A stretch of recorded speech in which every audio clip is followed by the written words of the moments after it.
Babad ka din ba sa social media platform mo up until now and alam mo yun wala pa rin talaga, struggling pa rin talaga sa finances and kaka-scroll mo dito nakita mo accidentally yung video ko na 'to. Hi there everyone, this is Raquel, isang former sales clerk for 11 years and, same din sa karamihan 'no, struggling talaga ako that time sa finances kasi nga unang-una kulang talaga yung sahod ko and, wala pa rin talagang ipon, resibo lang at saka edad yung naipon natin for 11 years. Sino maka-relate po? Kaya sa kagustuhan ko po na magkaroon ako ng another source of income at the same time ma-maximize ko yung social media and magkaroon ako ng time and financial freedom. Good thing talaga kasi nakita ko po dito sa TikTok kaka-scroll ko, isang digital system na kung saan at first talaga hesitant din ako na mag-join, mag-inquire kasi nga unang-una skeptical akong tao pagdating sa online.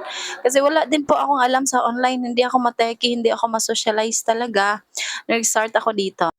Pero nung na-check ko po na sobrang dami na palang tao na tulungan, iba't iba yung background 'no, nabago yung unti-unti yung buhay nila. Kaya isa lang din talaga yung nasabi ko, na kung kaya nila bakit hindi ko din gawin. Kasi I know for sure kung kaya nila, kaya ko din yun gawin.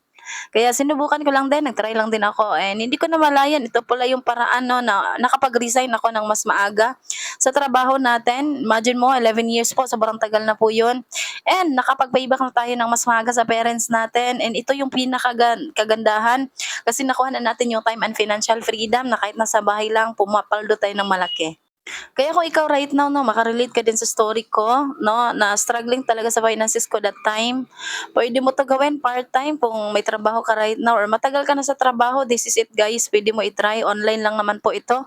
And kung OFW ka, puwedeng-puwede 'to gawin 'no, especially kung gusto mo na talaga makapag for good pero hindi mo pa alam kung anong gagawin mo dito sa Pinas.